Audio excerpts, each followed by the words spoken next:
Stewart's going to throw it in. A little bit of a collision there. Ball's going to be played. That was a nice last-ditch tackle there by Orozco to save that opportunity. Really could have been a big play there for... Oh, and a bad giveaway. Bravo's got it outside the area, and he's going to line things up and send that to outer space. Yeah, Orozco's lucky there. Bravo just gets caught. The ball just gets caught right in front of him, and he just puts his foot through it, leaning back. Lalo very thankful to see that one sail high and wide.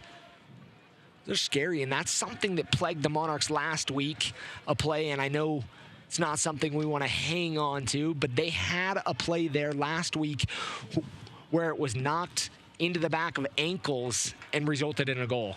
And look, those things happen. All you need to do is learn from the mistake. Minter out wide. He's going to spray it across the 6. Looks like it took a deflection.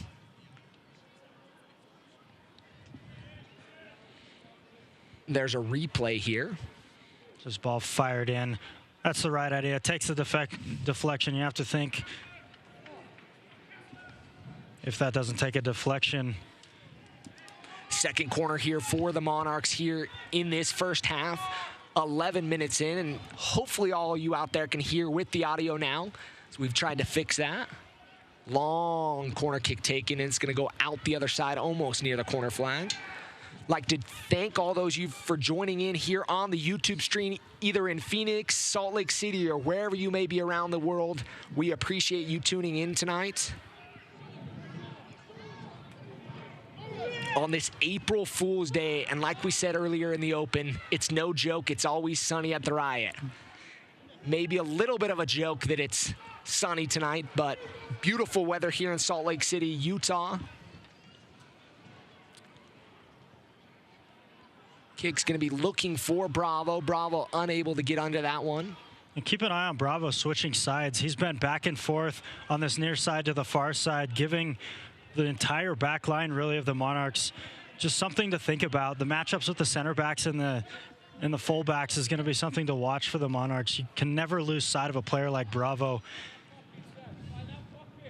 Fernandez over to Lakawecki, and Fernandez is a guy that's been loaned down from the first team from Real Salt Lake as they're in Minneapolis tonight. Lakawecki over to Adams. To Brody. Brody's going to attack. Looking forward. It's going to be headed away by Stewart. Watch Karinga get forward. That's a nice overlap. Didn't get the ball there, but it's the right idea to open up space. Brody looking for Adams. Adams, a guy that came into the Monarchs last season a little late in the season, took some time to settle in, but found himself late in the year and has really, from what we've understood from the coaching staff, played well in the preseason so far. Yeah, he's been fantastic in the preseason. Even in the first game of the season up in Portland, you watch the balls he puts into the box and the opportunities he presents his teammates with. They're fantastic. Minter had a great opportunity there, looking for Velasquez, and that won't be cleared. Monarchs threatening here in the 14th minute of play. Again, we'd like to thank all those fans out there joining in, especially giving a shout out to those at the Thirsty Lion Gastro Pub and Grill in Phoenix listening in. Lakawecki in. Great opportunity there. Punched away by Cohen. Well done there from Cohen to read that ball, get in between his center backs and the forwards for the Monarchs and punch that ball out. You want your goalkeeper to command the box, and he did just that. We're going to get a replay look at this.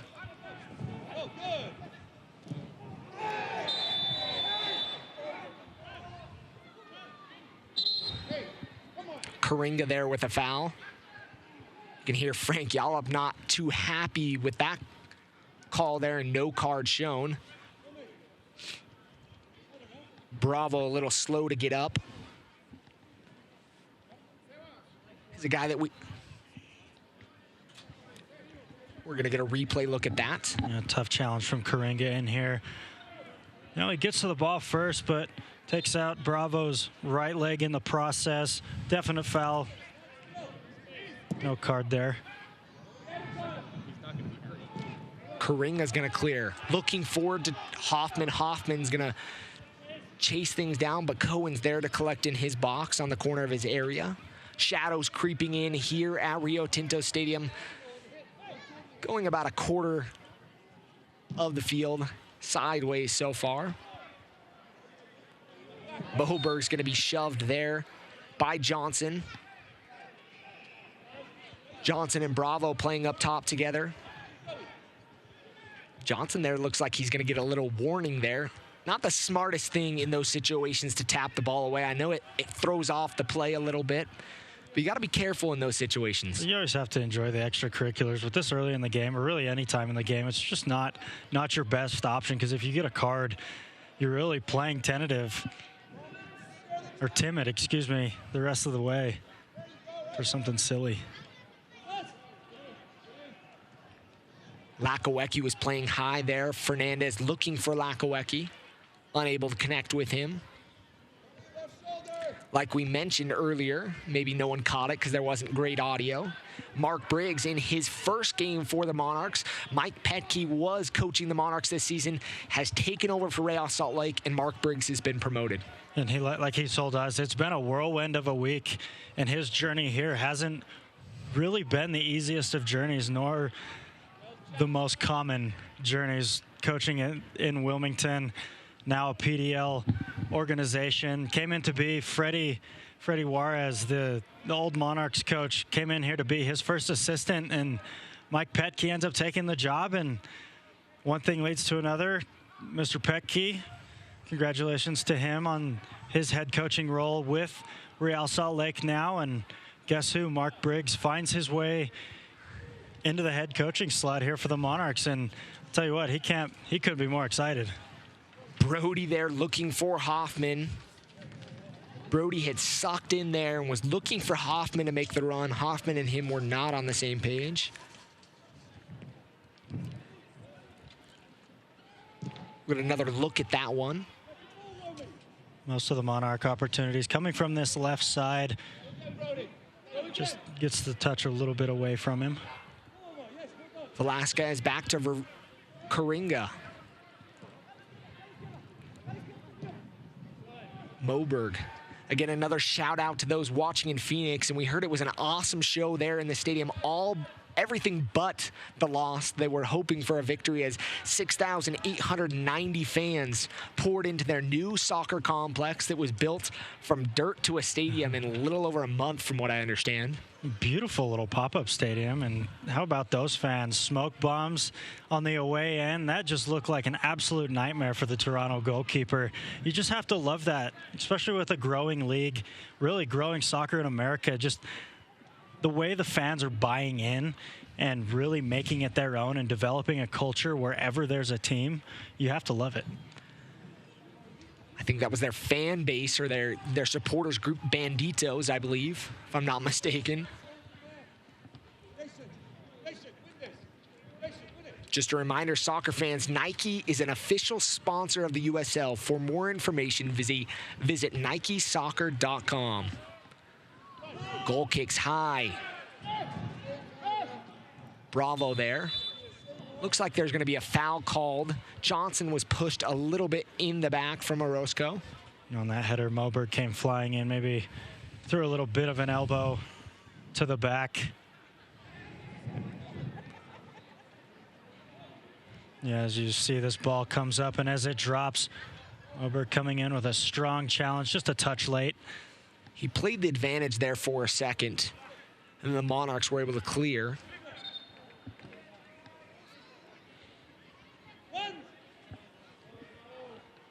John Wright Phillips looking to play it to the far side. Kept in, header laid down, and Fernandez is going to come out as Bravo was in the area, well done, lurching. Well done there from Moberg to shield Bravo from his goalkeeper, so the goalkeeper can come and collect cleanly. Minter going to play it in quickly to Hoffman. Hoffman's on the goal line. Hoffman's going to play it across the 6 and is going to be cleared out by Ramage. Be another corner kick for the Monarchs here in the 20th minute of play. Third corner kick so far, And as a reminder, the Monarchs have been very dangerous on corner kicks this season. Both their goals coming from corner kicks. One from Moberg early in the first half in Portland last week. The second one coming from really a misplay in the back from Portland, and Beasler's able to hop on it and slam it home. An off service from Charlie Adams, who just served that one in. It's going to come out the backside. Brody, he's going to cut back, looking to go forward, and there's a great challenge there by Vasquez to knock things out of play. Fantastic challenge there from Vasquez to knock that one away before Brody can get that cross off. Hoffman looking to settle, unable to do so. Velasquez, Mr. Fancy Feet down there. Excited to have him back in Salt Lake City, Utah.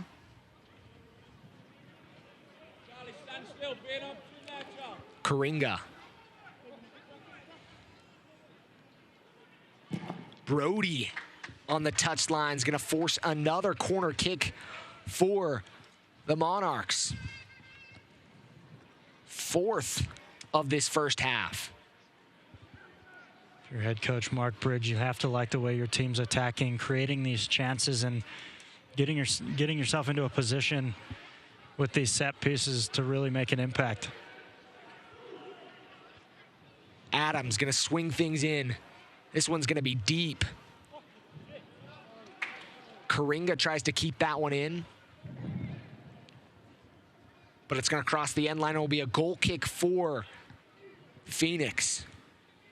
You know, a minute ago, we talked about Omar Bravo and the challenge he's going to pose to the Monarchs back line. You and I were talking earlier, 132 goals for Chivas down in Mexico, a veteran of Liga MX, MLS, USL, you name it. He played in the Champions League in Spain. Fantastic player, fantastic player. It's a couple guys with a lot of experience on Phoenix. This is an experienced side that's very capable of winning games. This is not a game that coming in off a loss last week and they're a team that should be an easy win. They're a team that's very capable of stringing together a great season. Absolutely, and you mentioned the older players. That translates to leadership. You know, the USL is typically a place for these young guys, and if you mix old with young, you can only grow.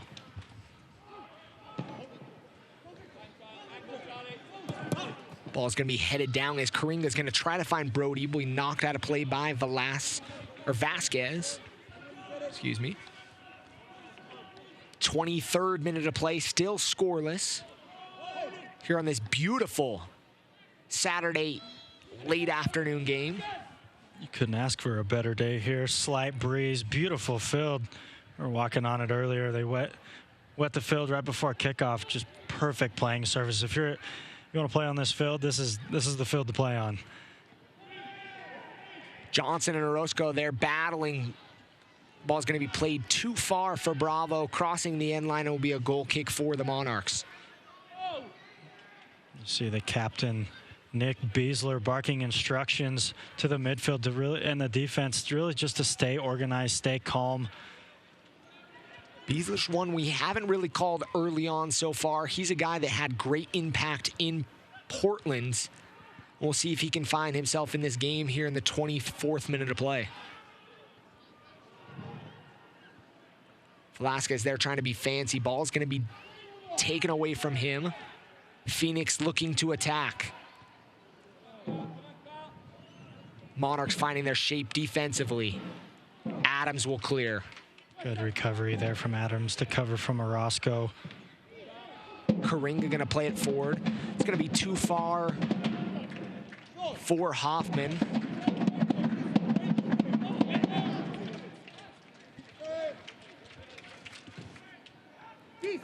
Cohen out wide.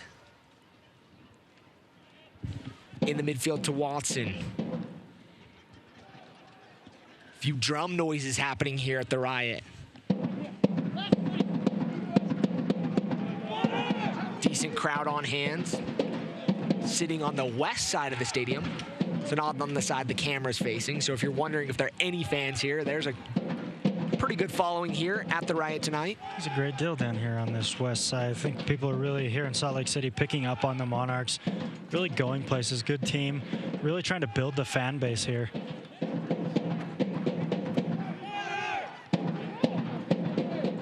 Stewart.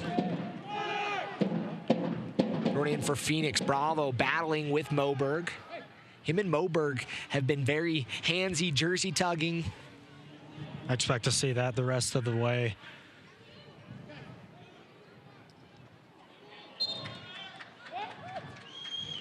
Wright Phillips is going to be called for the foul. Rocking the 29 jersey, Bravo.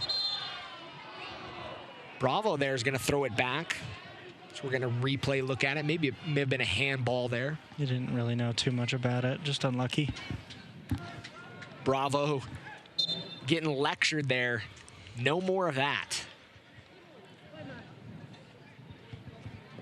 Michael Radchuk got a challenge in front of him tonight. It looks like it's going to be a little bit back and forth. We've seen some of that so far. I think he's done a good job so far, really talking to the players more than anything. Just letting the game feel itself out.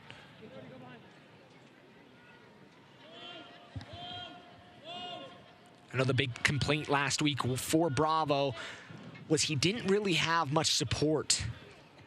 Tonight he looks like he's paired with Johnson and playing very well with him so far. Looks like he's getting a little bit more support up on the field as Moberg is holding his face. And he's down. Just a reminder, fans, make sure you tune in to the USL's weekly show on SiriusXM FC, channel 85 on Mondays at 9 p.m. Eastern for the latest news and information from around the league. Also, don't forget, SiriusXM FC will air the USL Game of the Week. Please check uslsoccer.com for dates and times. We go back to Bravo, the Bravo and Johnson partnership.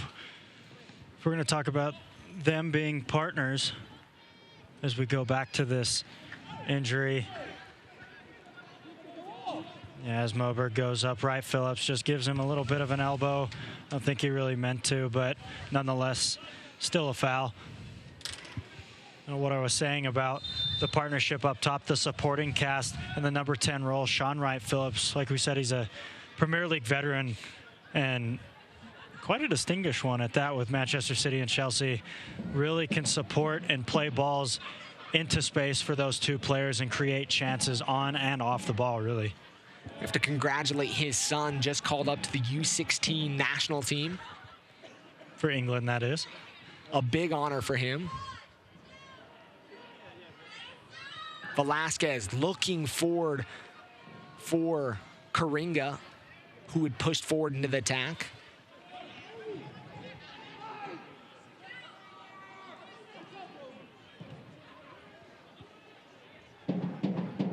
Adams got time over to Lakawecki. Monarchs moving to the attacking third. Lakawecki to Hoffman. Hoffman's inside the area to Minter. Minter goes down, and it's going to be a shot by Adams, and it's going to be high and over the crossbar. Good decision there from Radchuk not to award the penalty kick.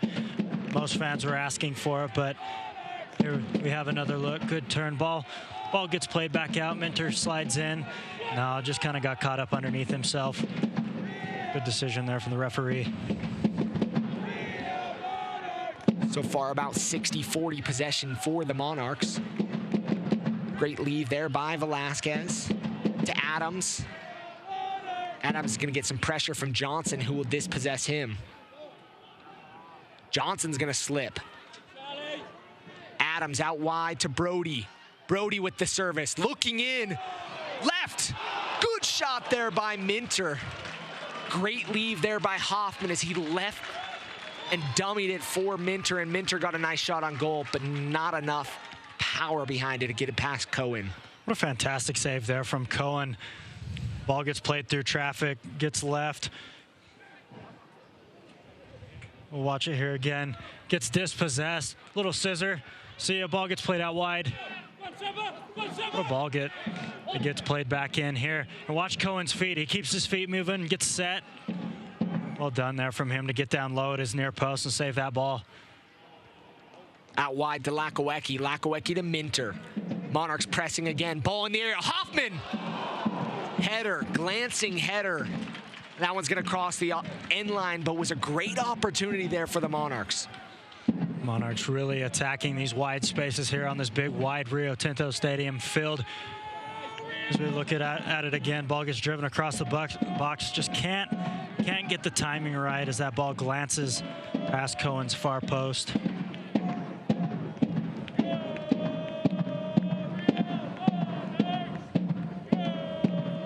Johnson trying to settle. Velasquez will get possession.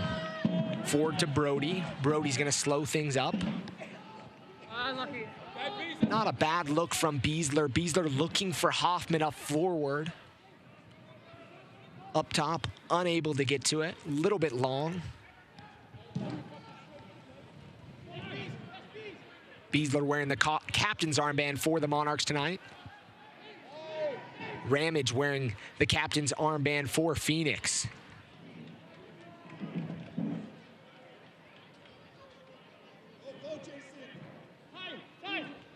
Fernandez plays it forward, but we kept in by Vasquez, but Brody's there working his tail off. What an excellent recovery there from Brody. Waited for the missed touch. Jumped on it, pounced on it as soon as he could. Possession going back the other way. Excellent switch there. Great settle there by Coringa. He'll cut in.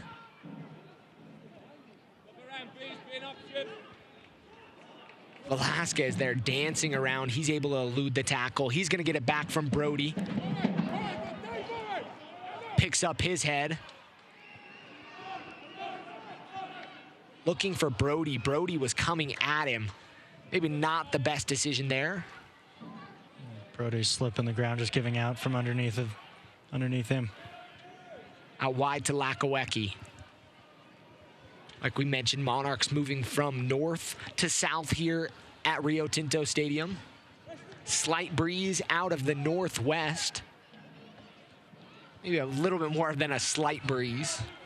It's picked up quite strong at times here. I'm sure it's swirling down in the stadium. Brody will keep it in.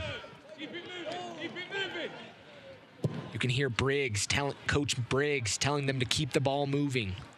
Lakawecki's going to settle on the far side. Looking forward to Minter.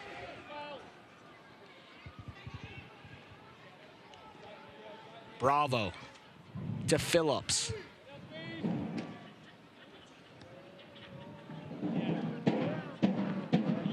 Ball's going to be switched to Vasquez. Trying to go 1v1 with Brody. Brody's going to defend that well, but will concede a corner, and that will be the second of the match for Phoenix.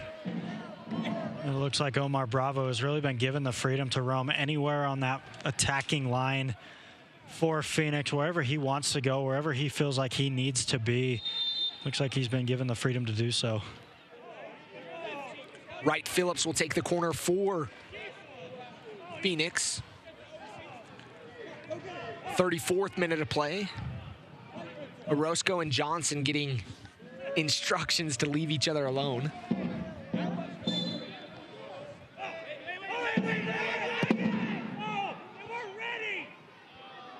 Header there wide by Ramage.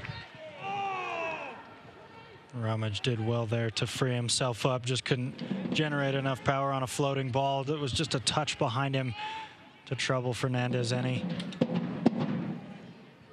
Lakawecki to Beasler. To the near side to Coringa. Velasquez moving forward. Looking for Hoffman, that's going to be cut off. Hoffman really hasn't found an opportunity as Velasquez tries to keep it into Brody. You know, early in a season, Taryn, it's all about figuring out those connections and seeing how you can make the play work together as a team. And, you know, they've only had a few games together. Like we mentioned, both teams are fairly new to playing with each other, not teams that were holdovers from last year. And it does take time for the knowledge to develop about how each player moves and each player's tendency, because that's a big part of hamming having the chemistry and building the chemistry really with a new side for both teams, I'm going to say. Because when you have a new group come in, it does take a little bit of time to gel, especially early on in the season.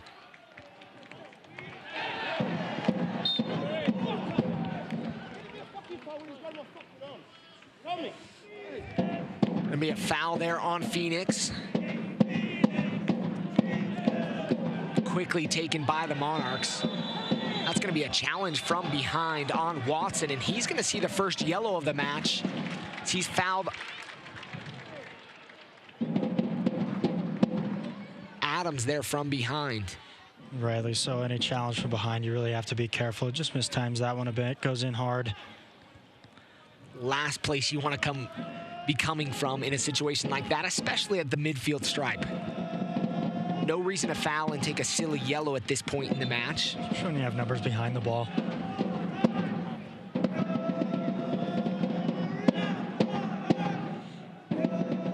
Lakawecki looking for Hoffman.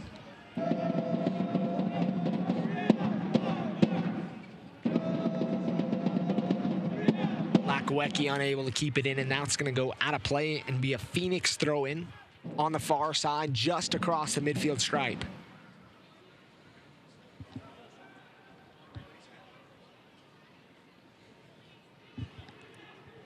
Moberg.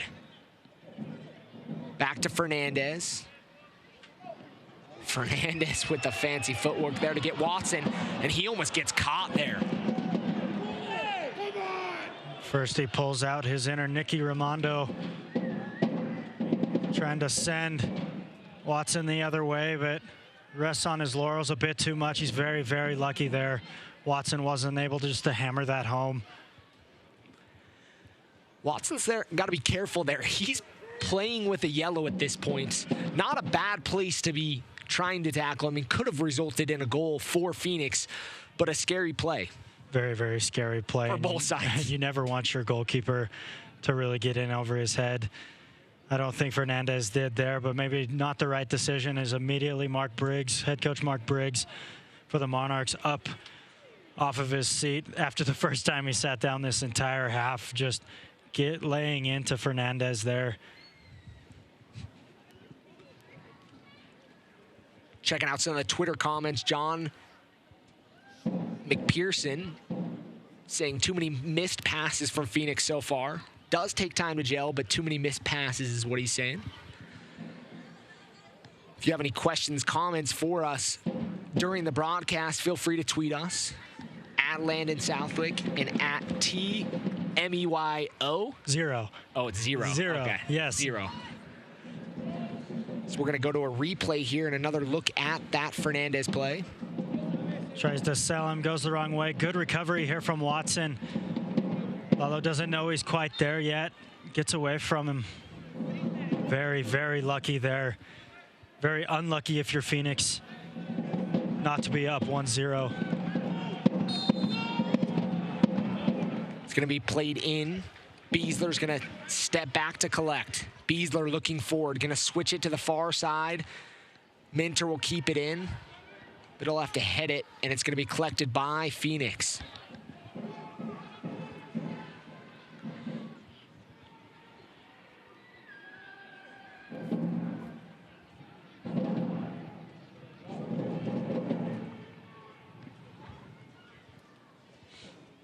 Lakawecki on the far side. Like we mentioned, shadows starting to creep in. Could be an issue for keepers here in the second half.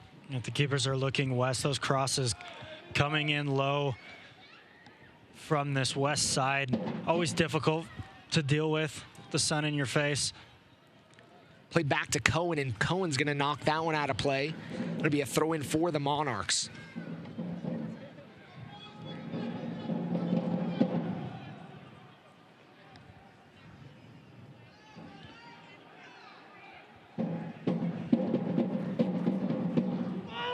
Minter looking for Brody. Karinga's going to settle. To Velasquez. Velasquez is going to dance around Watson, looking for Adams. Adams outside the area. Adams forward to Minter. Minter Crosses it about across the 6, but it'll be cleared before it makes its way all the way across the 6 by Sean Wright Phillips. You notice Sebastian Velasquez is dropped in just a little bit, sitting in kind of a number 6 role now, asking for the ball, really dictating the pace of the game from that role, and then moving up into the number 10 slot. As you see, he just receives the ball there right on cue. Velasquez going forward to Brody. Brody pushing it wide, looking for Minter on the back post, just too high from him. I think falling backwards, that ball just gets up just a little bit. He's leaning back just a hair. As we look at it again, ball gets played out wide. He's trying to turn that ball just a bit off balance. Good run there from Minter on the back post, just wasn't able to get a hold of it.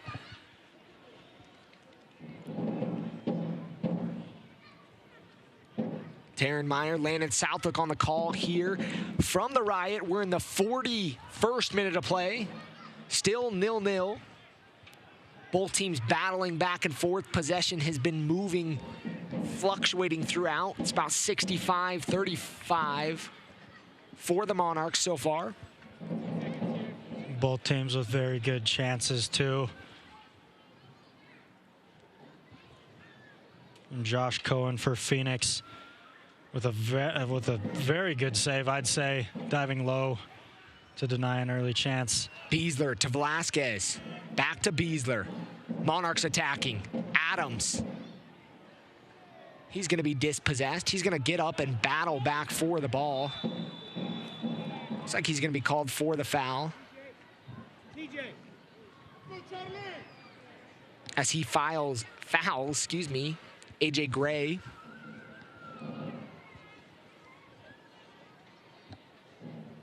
Looks like we're going to see a sub here. 42nd minute of play. Someone's not feeling right if we're seeing a substitution at this point. Ramilio Hernandez is going to come off. A little bit of a grimace on his face. Maybe he took a little bit of a knock. As we see Blair Gavin come in.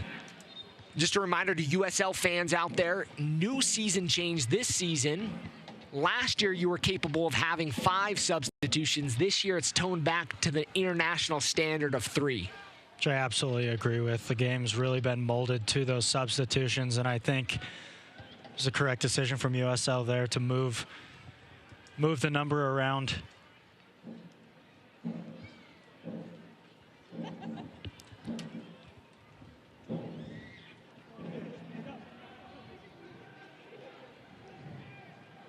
Velasquez, he's gonna tee it up. Looking, shot to goal, and Cohen's gonna push that one up and over the bar. Great opportunity there for the Monarchs. Good look there from Velasquez, lining that ball up on his favored left peg, and again, good save from Josh Cohen.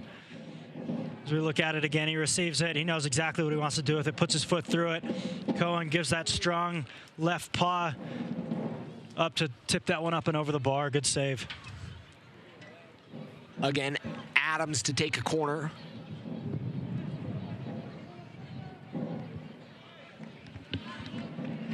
The 5th of this first half. They scored 2 on corners in Portland. Got some big heads in there. Look for Moberg. Ball's not going to clear the first defender. It's going to be headed out for another corner kick for the Monarchs. I think maybe Watson got caught in the sun there as he tries to shake that one off. I don't think he hit that one quite like he expected or wanted to. Adams going to get a second chance to clear that first defender. Ball's going to be whipped in.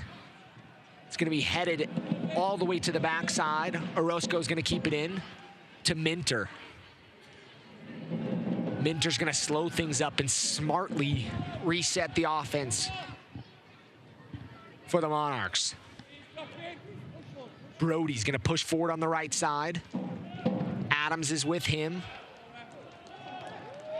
He played off Karinga's foot. Stewart's going to throw it in just a touch off the bench.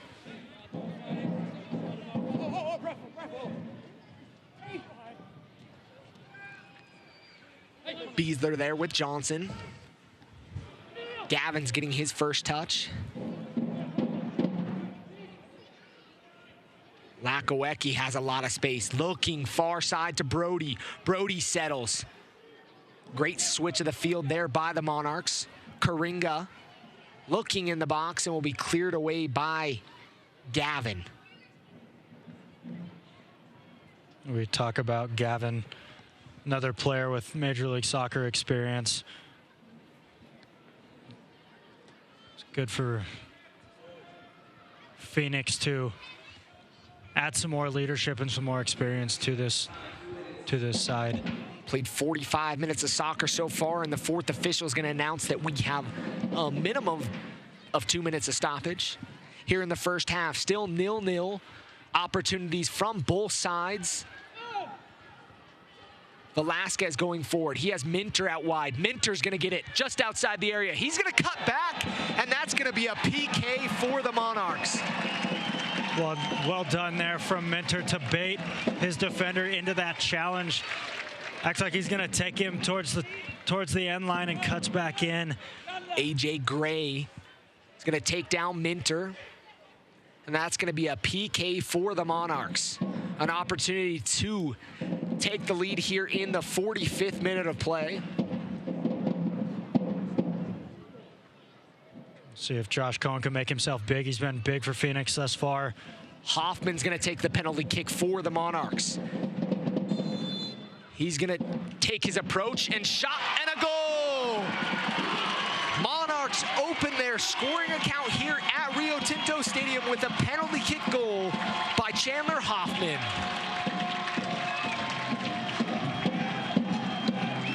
Clinical there from Hoffman, sends Cohen the wrong way. Closes his hips at the last minute and slams it home. 1-0 Monarchs. His first goal of the year.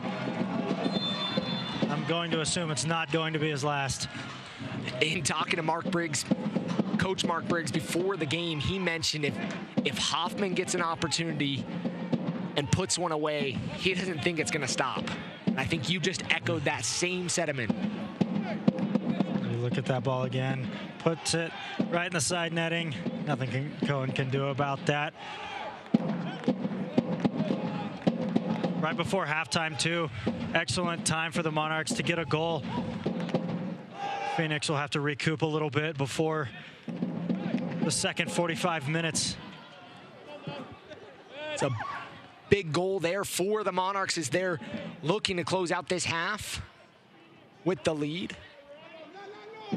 Still time remaining on the clock. 2 minutes minimum of stoppage announced. Gavin's going to play it wide.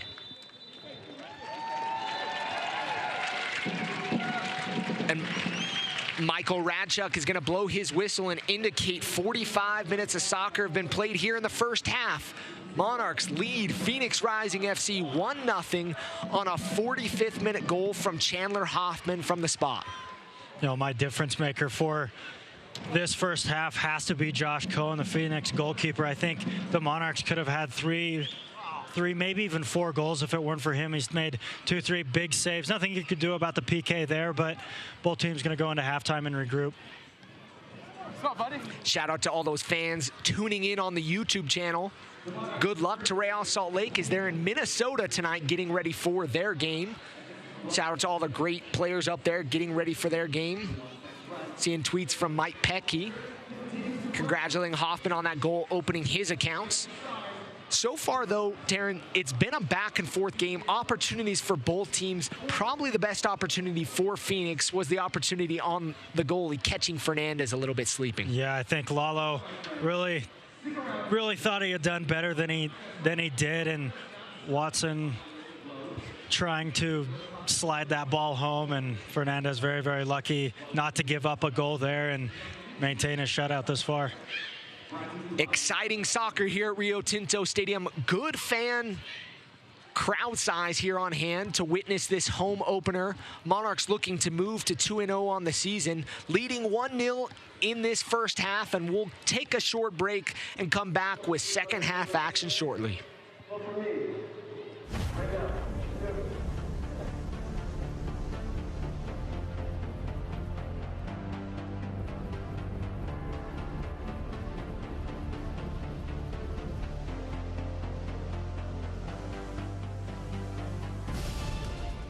raise the stakes. Expectations are high. Our biggest season yet will break records with elite players and future stars. Innovative technology and new homes. We're growing the game in our communities and across the nation. Are you ready?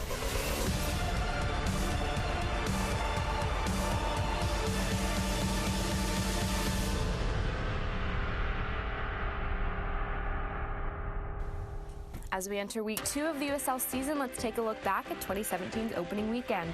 The Kings Cup started us off where St. Louis took on a new look under the helm of Preki and with only one returning starter.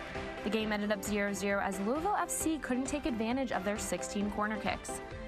Vancouver Whitecaps FC2 controlled most of the game's possession, but with their high-pressure Galaxy 2 were able to take advantage of a Vancouver own goal and slipped away another to come away with a 2-0 win. 6 goals, 5 yellow cards, 2 PKs, New York Red Bulls 2 and the Pittsburgh Riverhounds played to a 3-3 draw as Corey Hertzog impressed with 2 goals, including the Riverhounds' opening brace of the 2017 season. A record crowd of 8,021 in Richmond watched their home team defeat the Harrisburg Islanders 1-0.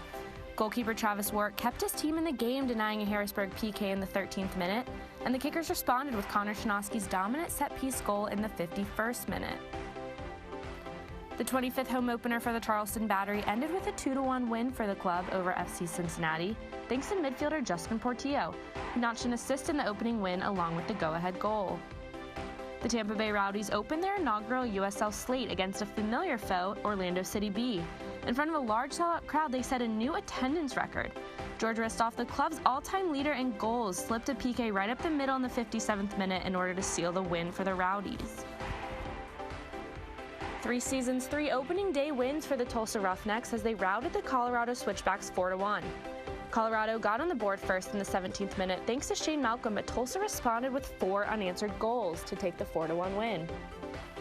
Duke LaCroix and Carlos Alvarez connected twice to lead Orange County SC with 2 goals and 2 assists apiece to spoil Reno 1868's opening game as a member of the USL.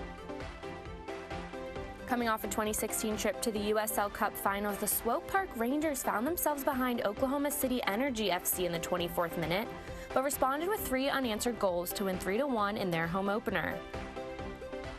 6,890 fans were in attendance to see the inaugural game at Phoenix Rising Soccer Complex, but Jake Chapman set up Ben Spencer in the 8th minute as he tucked away the lone goal of the game to give Toronto FC2 the win.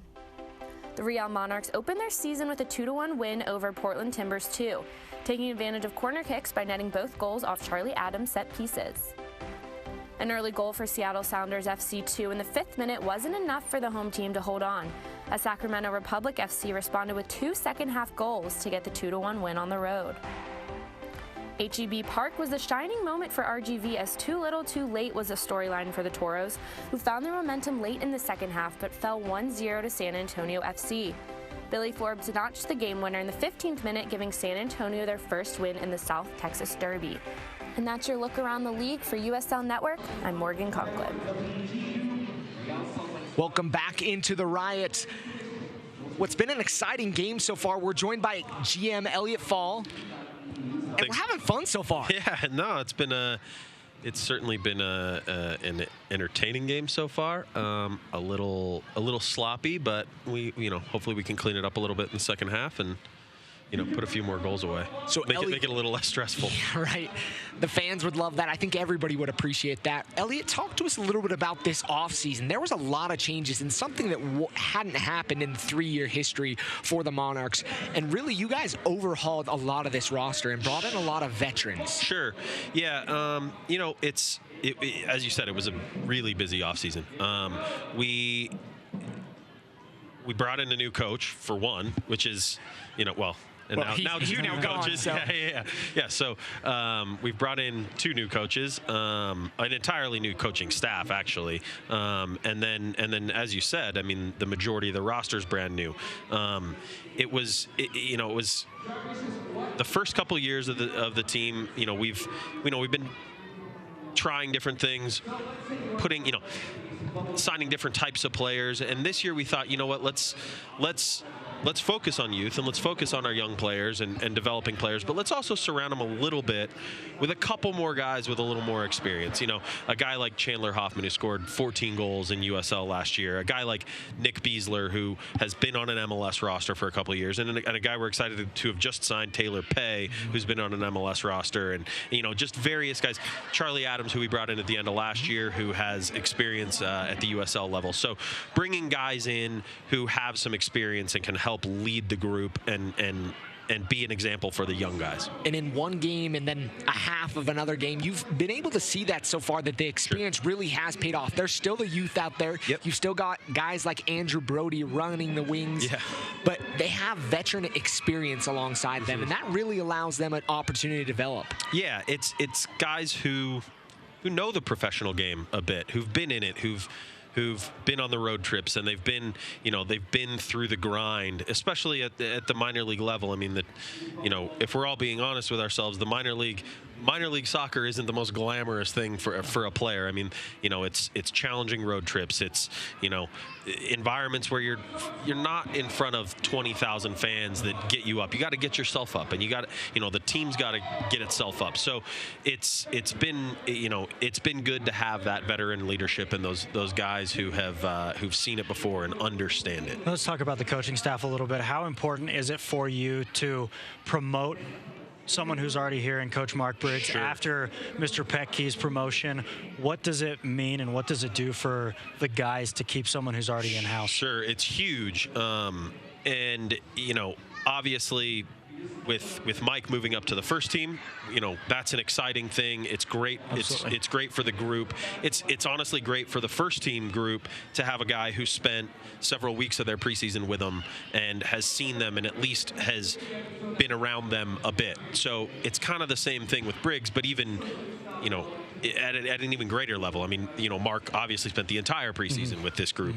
And you know, we think really highly of Mark. We interviewed him last year at the end of the season when his season ended in Wilmington and that team kind of went away. We said, listen, this is an opportunity to bring a guy into our system who was a head coach at the USL level, has experience at the minor league level, and had some success. I mean, you know, fans who were here at the RSL Open Cup game last year saw Mark's Wilmington team come in and, you know, take us to extra time. Yeah, no, they were really good. And so that was an impressive thing that he did. And we said, you know what?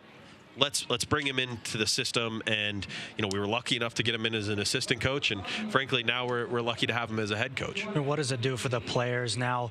You have 3 players here today that are regularly with the first team. What does it do for the players to have Coach Petke and Coach Briggs working hand in hand on both sides? It's paramount to what we're doing. I mean, it is one of the most important things we can do as a group is have continuity and have from top to bottom, from all the way from Mike all the way down to Martin Vasquez and his staff at our academy, where everybody's on the same page and everybody understands what the goals are and how we're going to get there.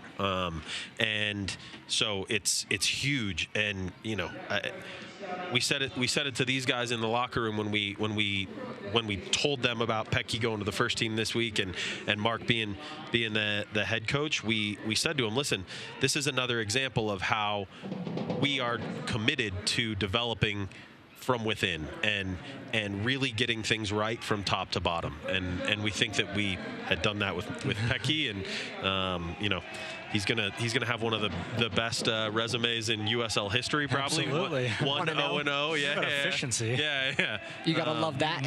And you know, really in the long run, this all plays in part of the scheme that the Monarchs, Real Salt Lake, and the whole organization has. The academy is going to be moving here in the late summer with an opportunity to have Martin Vasquez and his crew up here.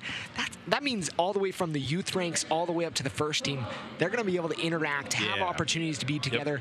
And I think it helps that Petke's now seen what's at the USL level. Yes. I mean, it really does give an opportunity to work together full on. Unquestionably. And you know, even further, when Mike, a couple weeks ago, when the Monarchs were still in preseason in California, we brought in 4 academy kids to come train with the Monarchs for several days. So Mike has actually seen it all the way top to bottom now.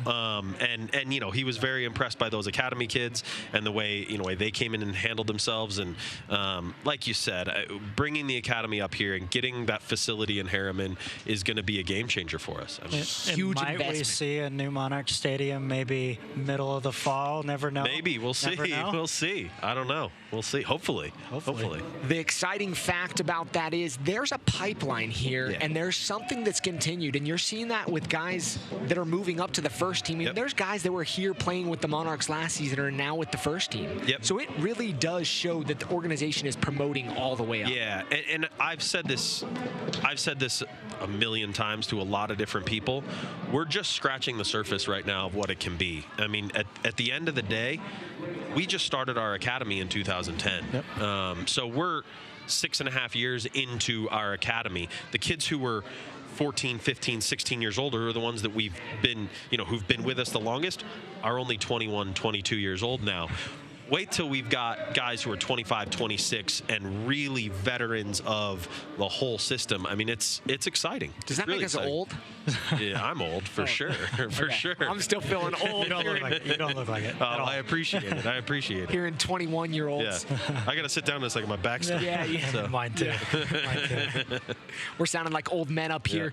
It's been exciting so far this season. It's really been a new brand of soccer almost for the Monarchs. Freddie Juarez built this team and really had an opportunity to put his stamp on it, and he did so in the first 2 seasons, and he was promoted up to the first team. Now it's an opportunity for Mark Briggs, to put his stamp on it. How do you think this process is going to go for him?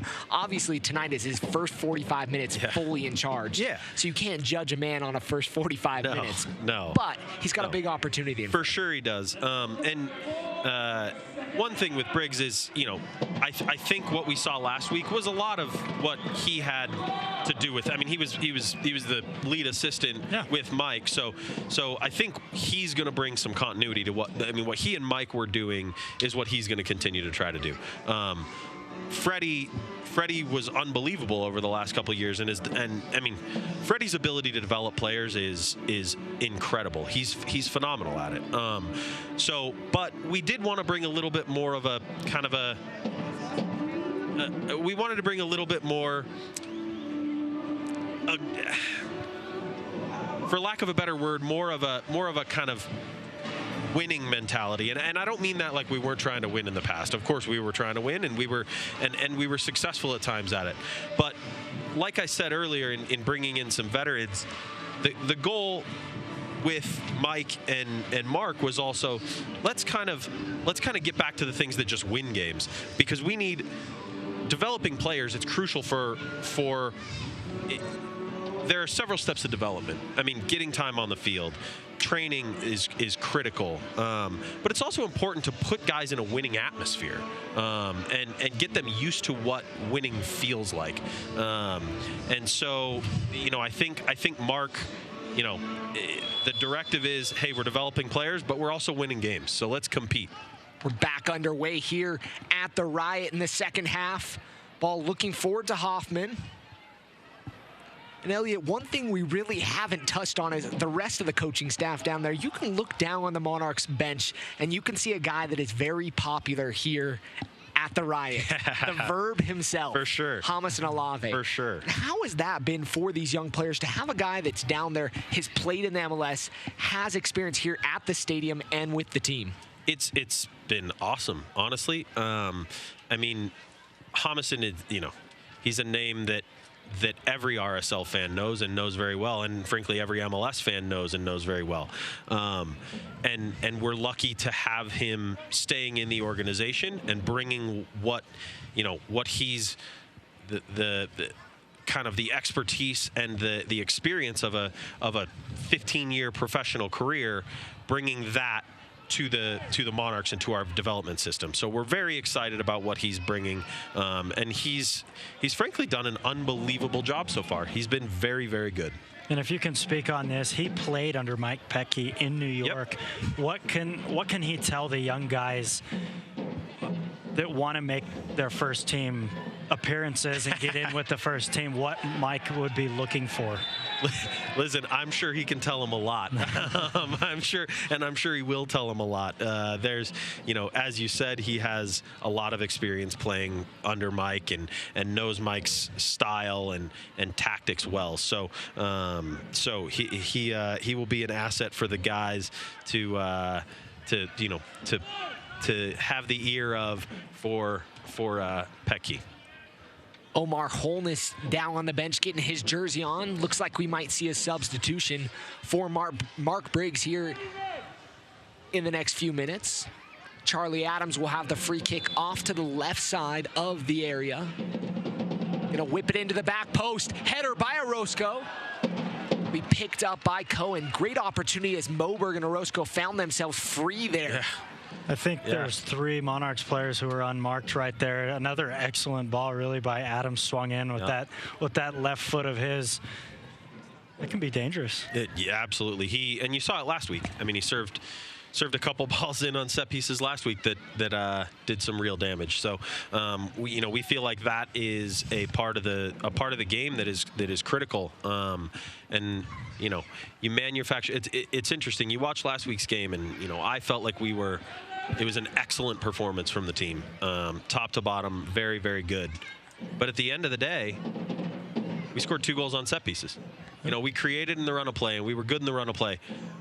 But the goals we scored were on set pieces. So if you can be sharp on set pieces and you can defend them well and you can score on them, you're a very tough team to beat. I know. Sean Wright Phillips going to take the corner kick for Phoenix. This is their 3rd of the match.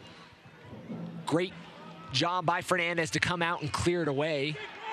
Brody's going to be pushed from behind. No call there. Kept in by Stewart. Wright Phillips looking to put it in play. Nice work there from Lalo to come out. Didn't get the cleanest of punches on it, but able to command his box and get the ball out of danger. If you're defending, it's exactly what you want from your goalkeeper. Minter looking forward to the overlapping Lakawecki. Lakawecki held up his run. The ball was played a little too far forward. Moberg's going to rise up to the occasion. We'll win that to Beasler to Lakawecki. Monarchs now moving from south to north. Like we mentioned, a slight breeze. Shadows have now creeped across half the field here at Rio Tinto. Ball up over the head and headed back to the keeper. Just having a glance at our stat sheet from halftime, the Monarchs was 66% possession throughout the first half. You want a team that wants to keep the ball and spread teams and tire teams out, especially here at home. That's exactly the numbers you want to be putting up. Johnson fouls Moberg.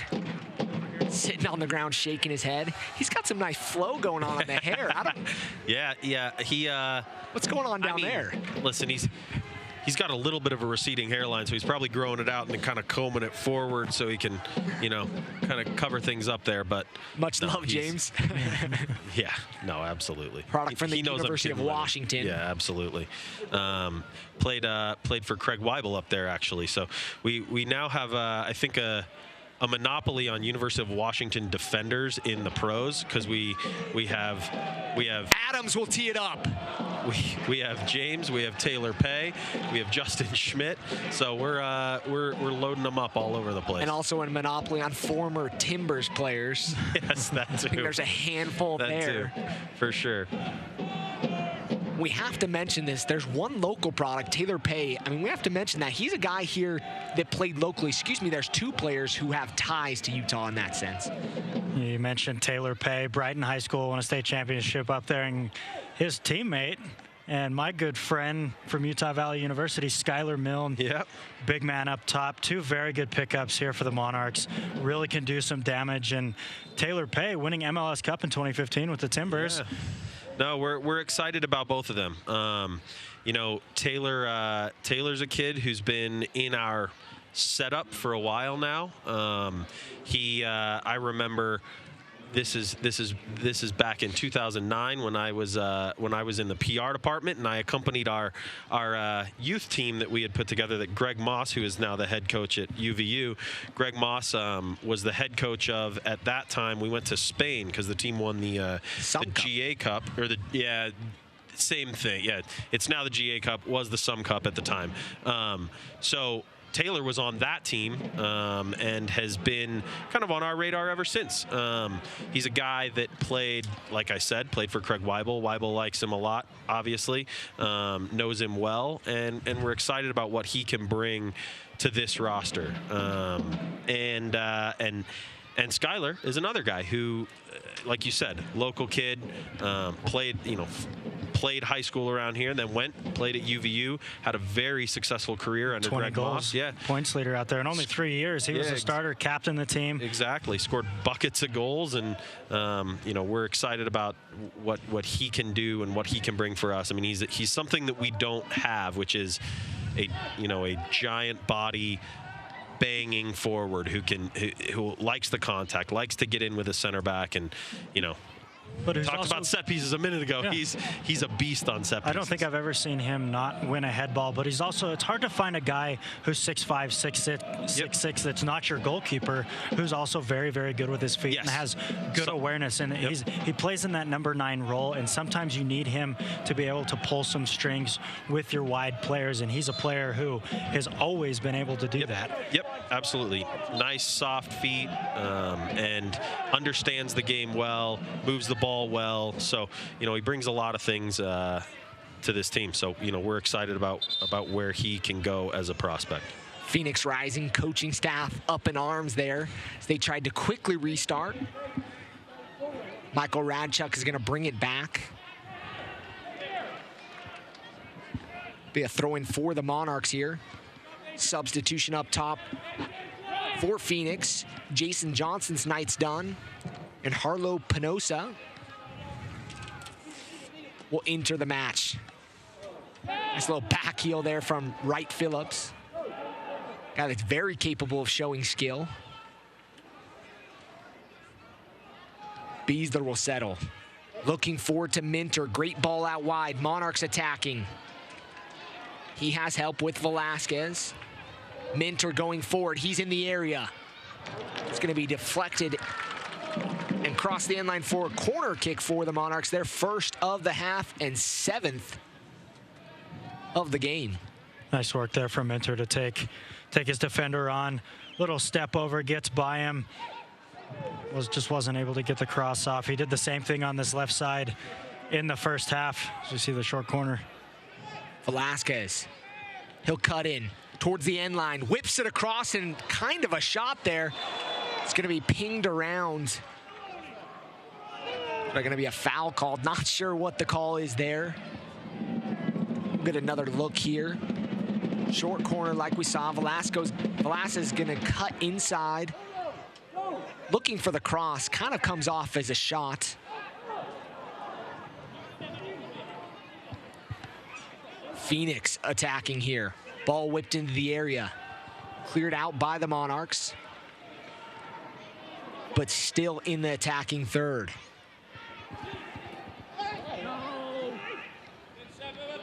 Ball's going to cross the end line. Orozco there to usher it across the end line. It'll be a goal kick for Lalo. Good defending there from Orozco. Just to time that challenge and really put his body in front there to shield the ball out for the goal kick. Elliot, so for you guys, it was a busy winter, not only for you, but for Craig. Both teams with quite a few changes, a lot of travel, a lot of video, I'm sure. Some of these guys from all over the country, all over the world. We've got someone who played in Finland for 2 seasons, if I'm not mistaken. Some from around the USL. I mean, that's a lot of work for you guys. Yeah, it's and it's a credit to the entire staff. We have a lot of people who bring different things to our group, and for example, we have the Monarchs assistant GM Dan Egner he's a USL junkie. He watches just about every USL game. I don't know how he finds the time to do it. He has a wife and young kid, and I don't know if he ever speaks to him. I don't know if he sees him. I don't know what the deal is, but he knows every USL player. So he deserves a lot of credit for bringing a lot of these guys in there. Andy Williams, who is our head scout, is an excellent, one of the best scouts in MLS, if not the best. Good tackle there by Charlie Adams. Monarchs in the attack. Brody's going to leave it, looking for Adams, and it'll be cleared. Sorry to cut you off. No, you're good. You're good. That's I wasn't going to keep talking. I was trying to cross my fingers, cross everything, hope that we could put that one away. I was talking about Andy. We also this offseason hired a second scout, a guy named Dane Murphy from the New York Cosmos, who was the New York Cosmos scout. They've won 3 NASL championships in the last 4 years. So we're excited about what he brings to the table, his connections. He played professionally in the U.S. and in Germany, so brings a lot of different contacts and ideas. And then we have a stats analyst, Vahe Tanelian, who is also the biggest fan of Armenian American RSL soccer players you've ever seen in your life, and he brings a ton to the table in terms of his analysis and kind of the statistical side of things. And then Rob Zarkos, who's our VP of soccer administration, just keeps everything together. So organization from quality guys from top to bottom here in Salt Lake, and we thank you again for joining into this broadcast on the USL YouTube channel. And again, want to give a shout out to those that are watching in Phoenix, possibly at the official club location, the Thirsty Lion Gastro Pub and Grill. So we've enjoyed having Elliot, and we're going to let him sign off, get back to his job, get back to work. Gotta get back to taking notes and biting my fingernails. So. But we appreciate you for taking the time, giving us a little insights, and we hope to have you a few more times throughout the season. Anytime. So you're always welcome. I'm happy to come by anytime. So thank you guys. It was a great time, and hopefully we can see this one out, huh? For sure. All right. Back to work now, Elliot. Perfect. 59th minute of soccer. 1-0 Monarchs lead Phoenix Rising FC. Moberg with the ball. Holness getting instructions down by the bench from the coaching staff. Turnover by the Monarchs. Wright Phillips with it, looking for an opportunity for Gavin. Gavin's shot's going to be kept in front of him by Fernandez. Fernandez is going to collect. The ball just gets caught up under Gavin's feet just a bit. Good ball in by Wright Phillips, and just doesn't really connect with that. Nothing real troubling there for Lalo. We go back to Elliot's insight.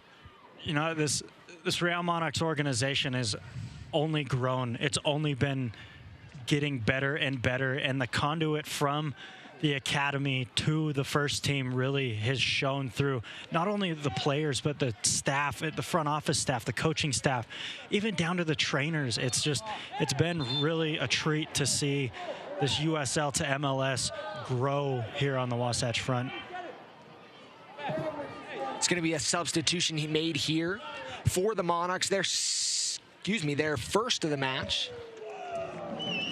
It's going to be a night over for Minter. Chase Minter's had an excellent night for the Monarchs tonight, pushing hard on that left side. And Omar Holness is going to enter the game. Looks like him and Velasquez are going to switch. Holness is going to sit in more in that holding role for the Monarchs, and you're going to have Velasquez getting forward. Velasquez getting forward on the left side, and Adams was the name that was escaping me there. Adams is going to sit high in the attacking position for the Monarchs. Beasler is going to cut things off. He's going to go forward. He's got space and help out wide. Velasquez. Back to Beasler. Into Brody. Brody with a nice turn. Looking back post. Ooh, and a great look there. Hoffman had eyes that were watermelon sized there. And again, Cohen does a very good job to read that ball. Fully stretched down to his left to cut that ball out. Opportunity there, and will be blocked by the Monarchs defense. Just a reminder, if you want to join in on the conversation, you're welcome to tweet at us. Questions, comments, concerns, jokes. It is April Fool's Day. At Landon Southwick and at TMEY0. Yes, sir. So jump on. Love to hear from you. Those around the world commenting and watching tonight's game. 1-0 in the 62nd minute of play. Phoenix leads the all-time matchup. They have 4 wins. Monarchs have 3 in their meetings between the two teams. 6 of the 7 games have been decided by 1 goal or less. It goes to show these two teams can put together a very, very good game. Monarchs looking to level things in the 8th meeting between the sides. Holness quickly forward to Adams. Adams going to slow things up. Plays it out wide. It's going to be clipped in, looking for Velasquez, and he's going to get up. Lakawecki looking for Holness, and is going to be cleared by Sean Wright-Phillips. Holness in a good position there. Lakawecki not able to get that touch off, but Holness putting himself in a very good position to pick up that second ball and maybe even have a go or string a good pass together.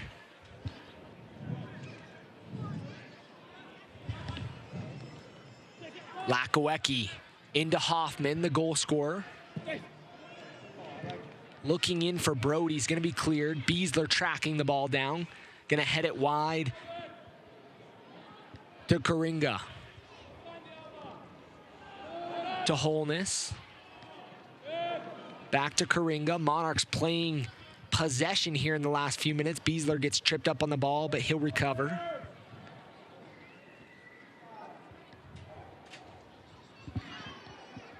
Brody, just the Energizer Bunny out on that side.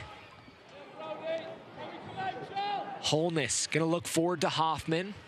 It's gonna be cleared by Ramage.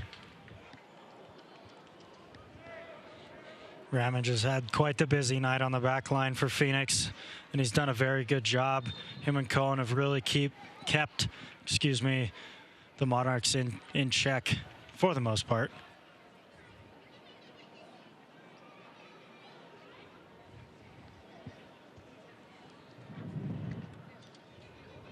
Throw in by Karinga. Adams. He'll pick up his head. Outside the 18. He's going to whip it looking for Velasquez. Not the biggest height there. Watson will clear for Phoenix. Gavin.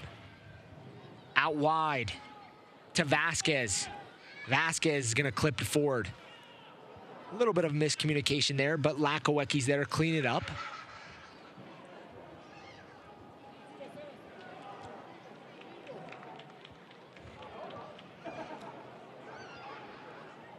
Possession now 57-42 for the Monarchs. The Monarchs, yeah, numbers don't lie. Monarchs have really kept the ball well and created chances for themselves. Maybe not as clean as they would have liked to be in the final third, but nonetheless keeping the ball, making Phoenix work. And we talked to Coach Briggs before the game, and he was saying that the altitude really does have an effect if you keep the ball moving and keep other teams chasing here at Rio Tinto. And he's qualified to say that, having his team go to extra time with Real Salt Lake in the Open Cup. With several of his players at the time saying that they had a very, very difficult time in that game, going the full 120 minutes and then some with penalty kicks. It's really not an easy place to play. Lakawecki looking for a teammate there. Moberg with a nice tackle. An opportunity-saving tackle there. Velasa is going to hold things up. Back to Lakawecki. Forward to Hoffman. Fantastic entry ball there. Great interchange between Hoffman. Hoffman over to Holness. Holness looking forward to Brody. Brody with the shot. Big save there by Cohen. Didn't look like he got too much on it, but it was floating away from Cohen. Looks like Cohen wanted to come out, but he realized the ball wasn't gonna quite squeeze into his box, and he got caught backtracking. Fortunately for him, Brody doesn't catch all of it, and a relatively simple save for him in the end. Lakawecki forward to Velasquez. Phoenix looking like they're a little gassed right now. Lakawecki in support of Velasquez. Lakawecki's outside the 18, looking forward to Hoffman. Hoffman and Cohen collide, but Cohen reaches it first. Ball's going to be played out, looking for Bravo. Bravo just doesn't look like he's had the support here in the second half that he's needed. No, he looked, like you said, team looks a little bit gassed, Bravo especially, but if you look at that ball from Cohen, you put your forwards 2v3 into the attacking half, and the nearest midfielder is roughly 50 yards away. You can see Sean Wright Phillips turning around, saying something to Cohen about let him get up. Let him get up. We don't have the legs right now for the counterattack. Holness to Karinga. He's going to cut inside. Looking for Hoffman. It's going to take a deflection. Might go out for a corner, but Cohen's there to save it. Keeper diving, doing a good job to keep that one in for Phoenix.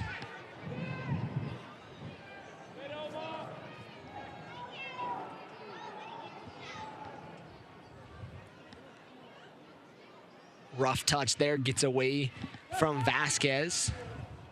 Moberg will collect. To Karinga. Holness moving forward. He's one of those loanees tonight from Real Salt Lake. Looking forward to Hoffman. Gonna play it too far for Hoffman. Hoffman was looking for a light ball into that space and just too far out in front of him. I like Chandler Hoffman's dynamic movement today. Bravo's gonna run into Fernandez. A little bit of a scary situation there. You don't want your center back and the goalie to be getting that close together with no one coming to the ball, but Fernandez was there commanding his box. As we look at that again, yeah, that's a very tight line, very fine line, and Fernandez did have a hold of that ball before Bravo got to him. Bravo's going to argue that, but can't really do much there. Moberg gets it forward to Karinga. Karinga is going to play it off Vasquez. It'll be a throw-in for the Monarchs. Beautiful Saturday afternoon. RSL family getting a lot of soccer action. Real Monarchs here taking on Phoenix Rising FC. Real Salt Lake playing later tonight in Minneapolis against the new expansion side up there. Real Salt Lake and Minnesota, playing to a pretty thrilling 3-3 draw up in a preseason matchup up in Portland. Maybe expect some more fireworks up there tonight. That game kicking off at 6 o'clock Mountain Time. Ball's going to be played in. Wright Phillips is going to keep it inside the area. He's going to look to turn, plays it across the box. Monarchs looking to clear, and they're able to clear. Hoffman's going to chase this one down.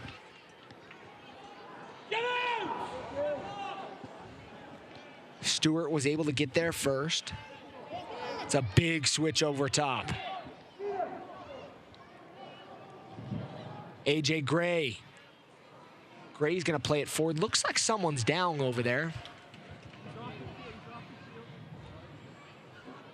Looks like they may have just smacked shins with Gray trying to fire that ball across the box. That never feels good.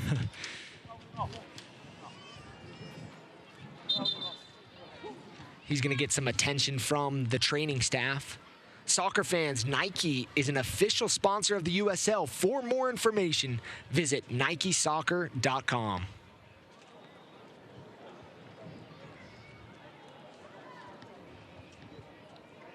You know, Marshall Stoddard down there taking care of Emilio. And you know, we haven't mentioned this tonight, but it's kind of fun to see Omar Holness back here on this same field. A year ago in his debut for the Monarchs, he collapsed and had a medical issue.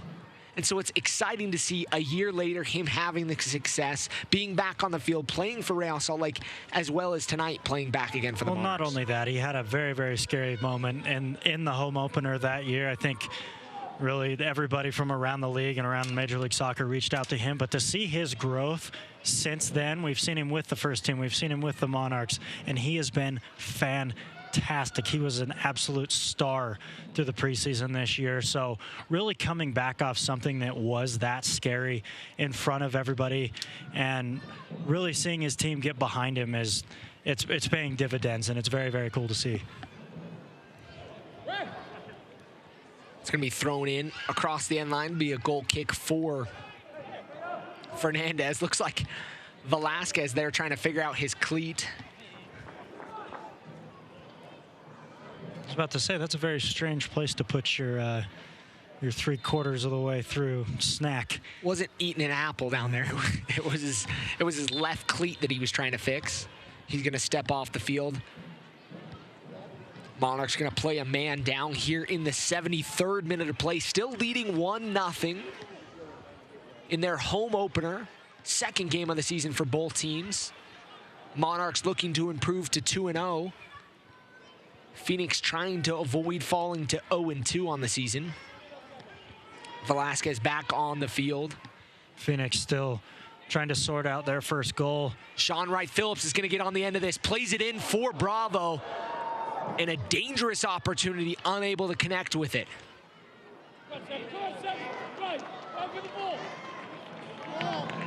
Sebastian Velasquez, 1v1 on the outside, is going to cut in. Back outside, looking to go forward. Looks like it may have taken a deflection. Nope, it'll be a goal kick. Hit that one.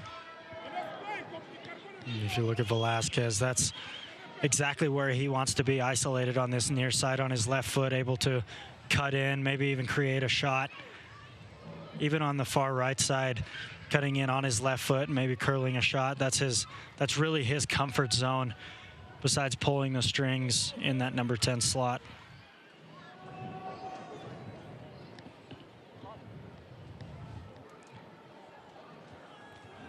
It's going to be slowed up, out wide to Brody. Velasquez inside now in the middle.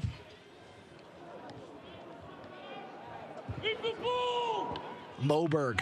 You can hear Briggs down there yelling, keep the ball. Monarchs having a lot of possession here right now. 74th minute of play. Ball's forward. Bravo is going to be called off. Doesn't matter. Fernandez there to make the save. Fernandez still seems to be limping a little bit from that challenge earlier that maybe still's hurting him. That challenge with Watson.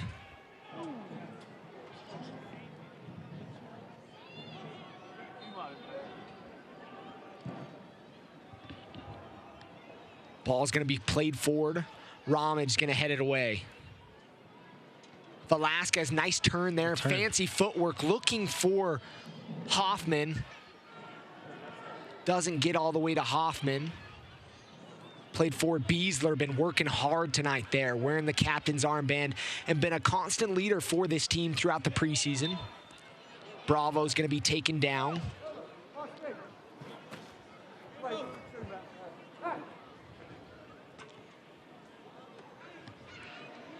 Looks like Phoenix has caught a little bit of a second wind here after really being on the back foot the most part of this second half. They seem to be sharing a little bit more of the possession, creating some more chances. Sean Wright Phillips getting in a few times, but still no real clear chances on goal for Phoenix here in the second half. They're still looking for that decisive opportunity. Brody moving forward. Good job to stay on his feet. The Energizer Bunny moving forward. Moves to this left side. Still attacking. Gonna pick up his head. Looking for a teammate. Holness. Shot and a goal! this one in the back of the net to extend the Monarchs lead to 2-0 here in the 76th minute of play. I'm going to go all the way back to Sebastian Velasquez winning that ball in the midfield. The ball getting poked out to Andrew Brody, who slips, still has a chance to get up, runs roughly 40 yards to the top of the box and threads that ball through to Omar Holness. And how about that finish? Just put your foot through the ball and just pick out the top shelf. How about that? Goal there. Credit to Omar Holness. Assists will be given to Andrew Brody, who worked his tail off. Moving from his natural position on the right side, he's going to cut in, plays it across, finding Holness. Holness settles and rifles it into the back of the net. My, oh my, the Monarchs are looking like they're cooking with Crisco so far this season. That ball settled there from Holness. Takes out Grandma's feather duster, cleans off the top shelf with that.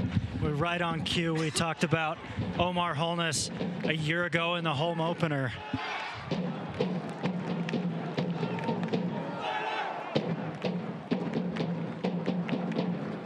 Big goal for him, much deserved, very well deserved there from Omar Holness. Maybe Crisco wasn't the right word. Maybe that's too old. Maybe also gasoline. I don't know if there's a lot of pyros out there. Holness gonna clear for the Monarchs. I'm not sure, between Crisco and feather duster, you may have something. Going old school up here in the booth. Ball still in the area. Fernandez coming out. Coringa and Fernandez communicating. Coringa's gonna play it out. It looks like we're gonna get a final substitution made for Phoenix Rising. Looks like Victor Vasquez. Knight will be done. Alessandro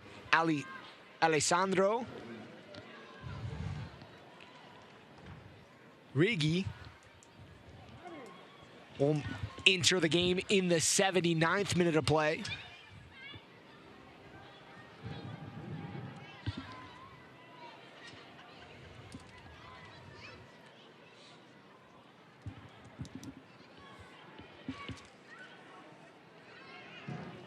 Moberg's gonna clear.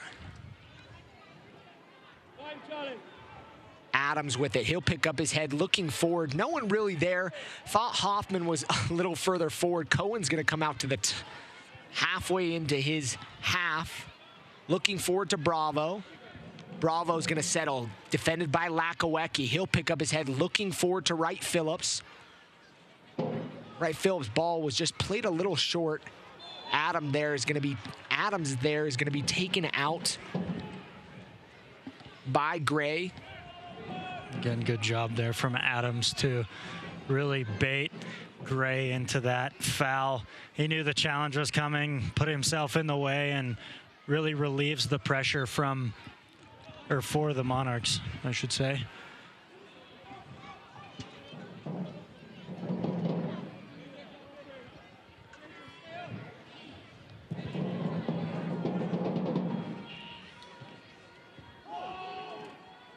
Moberg defending. Nice tackle there by Moberg. Played well so far in this game. Bravo is going to find himself in an offside position.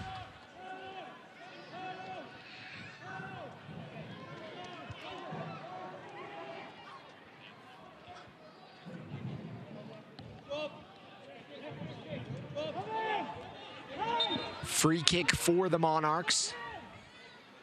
80th minute of play, 2-0. Goals from Hoffman on a PK. And then Holness here just a few minutes ago. Coringa had the substitute running at him. Fresh legs running at the outside right back. Moberg's gonna play it forward, looking for Hoffman.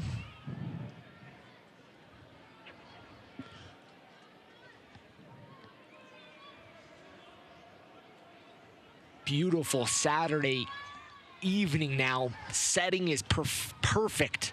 Beautiful snow-capped mountains. Rio Tinto Stadium. Monarchs lead 2-0. Something home fans love to see. Snow-capped mountains or Monarchs winning? Which one? Both. Means spring. Spring. The joke has been in the past that the Monarchs have always played in terrible weather. I think last season and the season before, my goodness, every game was rough weather. Tonight they're getting a beautiful pitch. Great job by the grounds crew to make this immaculate pitch. And the teams are enjoying it tonight.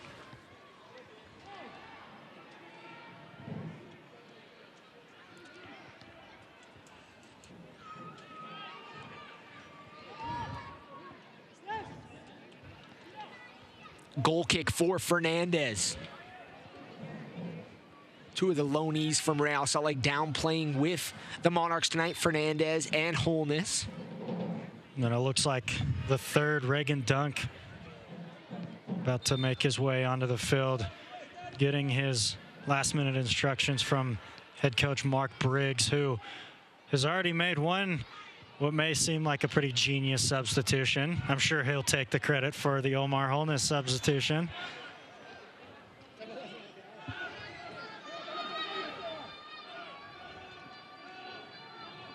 Nonetheless, a good performance from. Hey, you got to love that from a head coach. You make one of your two substitutions, or your first substitution, excuse me, comes on, instant impact, scores a goal, and you're leading 2-0 in the 83rd minute of play. Obviously, still a lot of game to finish out and see out this one. And credit to Phoenix Rising. They've really tried to press and get a good chance on goal. Still, like we said earlier, still no clear sight of goal, but the midfield, Blair Gavin has been a very, very good player since coming onto the field, trying to pull strings, find people in wide areas, and Sean Wright Phillips the same.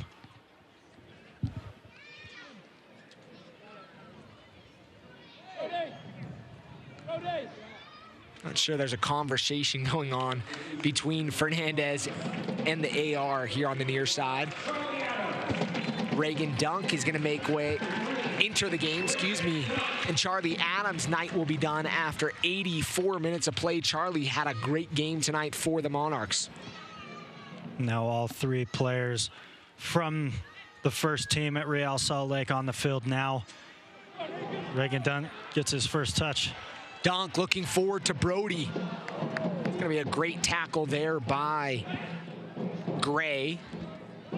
He'll concede a corner, but it was better than the other option, Brody streaking straight at goal. Fantastic tackle. Well timed to knock that ball out. I think Gray will take a corner just about any day than Andrew Brody running in on his goalkeeper. Velasquez is going to fake the short corner there. Plays it to Brody. Brody back to Velasquez. Monarchs with time. Going to maintain possession. Plays out wide to Karinga. To Dunk.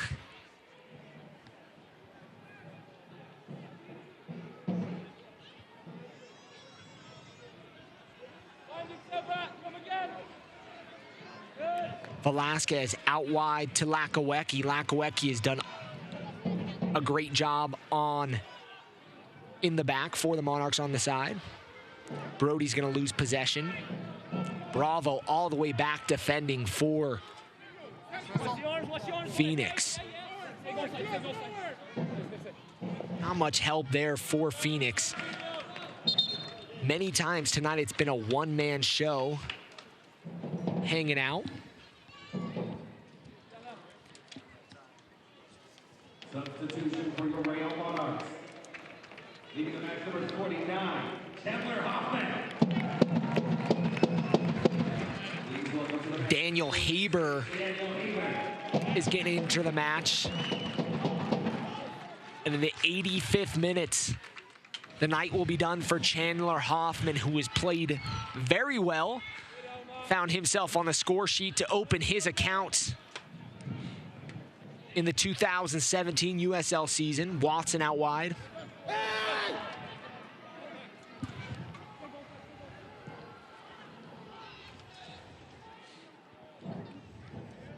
Good ball again, Kyle. Nice, Kyle. Phoenix looking to play it in, shot up and over the bar. That was a good opportunity there, as we'll get a second look at this one, I'm sure, shortly. Be a goal kick for the Monarchs. Here's a replay look. And the ball gets played out wide. Riggi has a look up. Tries to curl one in, and just right, Phillips not able to get his foot up and over the ball. Thankful Lalo Fernandez watches that go high and wide, but good, kind of a cheeky ball played in there from Riggi. It's a rough challenge there. Definitely could go in the books. Beasler asking and wondering where that card might be, but a nice friendly handshake there. You gotta love seeing that, the FIFA fair play. Monarchs still leading in the 87th minute of play, 2-0 in their second game of the USL season. First game for Mark Briggs. He took over for Mike Pecky, who's promoted to the first team. He's going to see action tonight in Minnesota. Here shortly. Lakowecki to Brody. Brody looked like he got stomped a little bit there.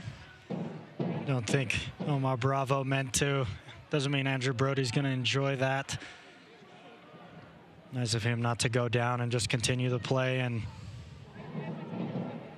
carry on. Holness looking to leave it for Dunk. Weren't quite on the same page. Brody applying pressure here. You got to love the Monarchs adding a lot of pressure there. Briggs talked about it before the game. They're looking for that 90-minute pressure. Of course, it's very, very difficult to pressure for 90 minutes, but thus far the Monarchs have been very, very good at pressing. Their forwards have been very, very good at putting pressure on the center backs and the fullbacks of Phoenix, and still getting close to the 88th minute here. That's pretty good from the Monarchs. Haber's going to settle. Defended by 2. Be knocked out of play, be another throw in for the Monarchs. Lakowecki's going to go past the ball boy holding the ball to the ball on the ground. When you have a 2-0 lead, you have an opportunity to do things like that. Slow up the game, close things out.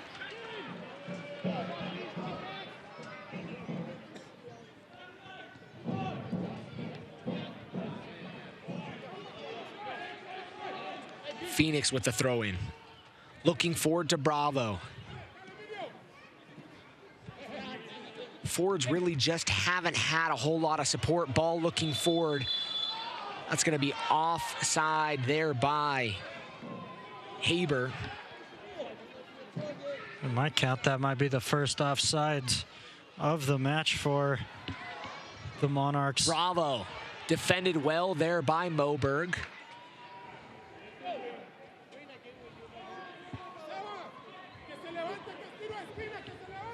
It's going to be a corner kick for Phoenix Rising here in the 90th minute of play.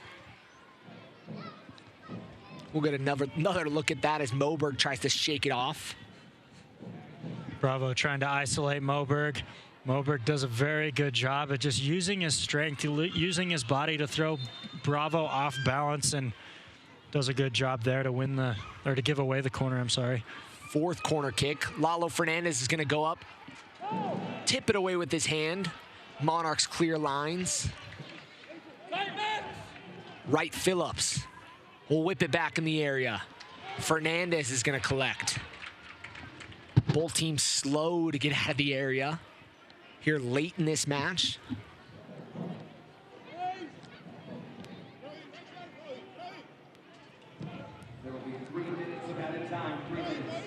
We're going to have an additional 3 minutes of stoppage time, a minimum of 3 minutes of stoppage time announced.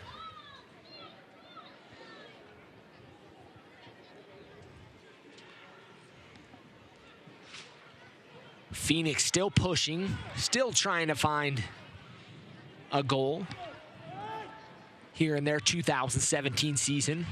They were shut out at home 1-0 to Toronto FC2. They christened their new stadium. Ball's going to be whipped in, taken off the back of the head by Brody. Does not feel good. Referee having to stop play for a head injury. Just give Brody a second. That's never going to feel good. When we talk about Phoenix, I'm very interested to see what Phoenix does now that they have developed this really beautiful stadium, put together a very, very good team. It's going to be very cool to see where they go the rest of the way. I mean, we're only 2 games in, and they look like a good team. They look like a very, very good side. Just that final piece, that final shot, cross, pass just doesn't seem to be there, but it'll come. It'll happen. Played a minute so far, unofficially, of stoppage, minute 15. Haber going up with Watson. Watson's going to knock that one out of play. It'll be a throw-in for the Monarchs. Lakawecki will throw it in. Lakawecki going forward to Haber. Beasler has been playing well in the center of the pitch today.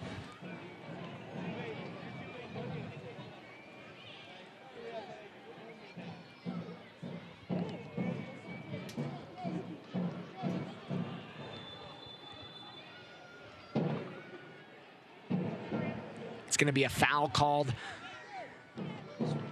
on the Monarchs. Cohen up to take the free kick.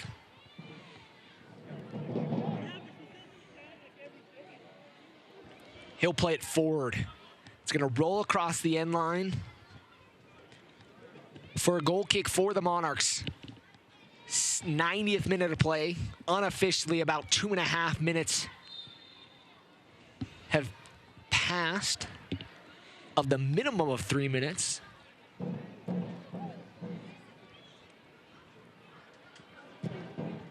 Goals by Omar Holness in the second half, and Chandler Hoffman just before the halftime break on a penalty kick.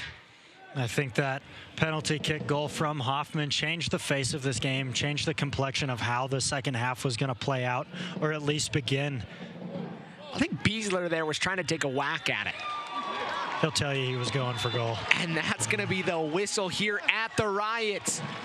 The Monarchs move to 2-0 on the season on goals by Omar Holness and by Chandler Hoffman, in what was an exciting game for this team. And this is, I think, the first time they've moved to 2-0 on the season. Both teams played fairly well and were pretty evenly matched. You could tell, though, late in the game, Phoenix really just didn't have the legs to hang with the Monarchs. Yeah, we talked about the elevation, and I think that did catch up with them. I think the Monarchs did a very, very good job of keeping the ball and making Phoenix work for it, making the ball do the work, and they were able to get a second goal out of it, and ultimately that was the deciding factor. Both teams play games here in the next week. Opportunities for both them, and you really have to look at it in the sense of the Monarchs really are part of a greater picture, and they have an opportunity to continue to develop players. There was players tonight that had opportunity to get time on the field, get some action, get some game fitness, and that's a big positive for them.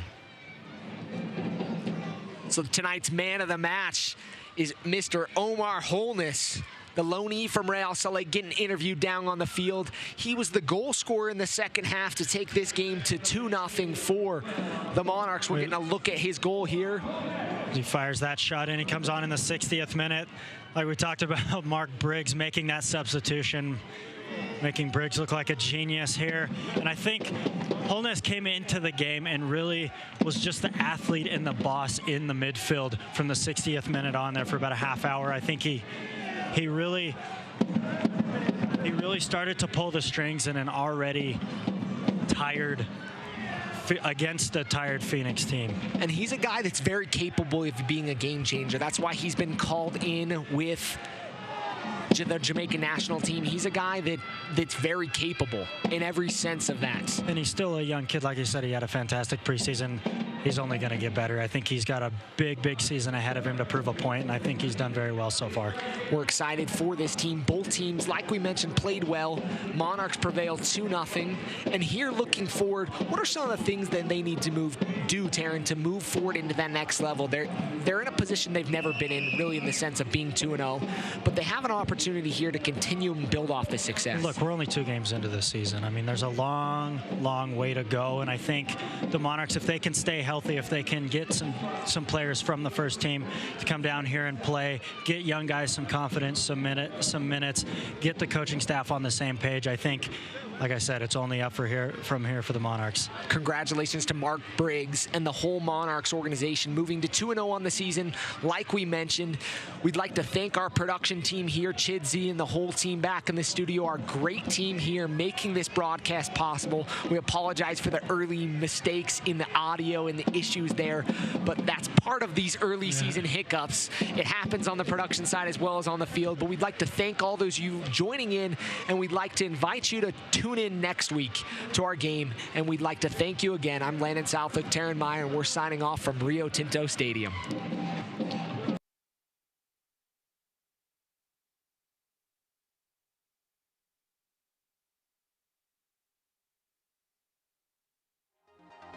This copyrighted telecast of the United Soccer League may not be retransmitted, rebroadcast, or reproduced without the express written consent from the United Soccer League.